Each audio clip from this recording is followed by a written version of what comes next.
Osteria Sincerita, there is one kashikiri buro, which is a private bath. The rooms have a bath, but this one's a little bit different.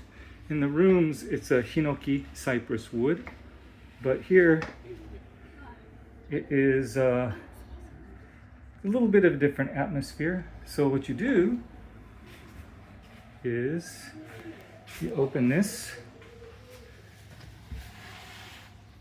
the rice paper door, and you get this. Let me back up a little bit. You get this this atmosphere. So this is carved from stone from the Zao mountains, like a volcanic rock, one big carved piece of rock. Over here is a cypress hinoki wood. The one on the left is the onsen, the hot spring, is hotter than the one to the right.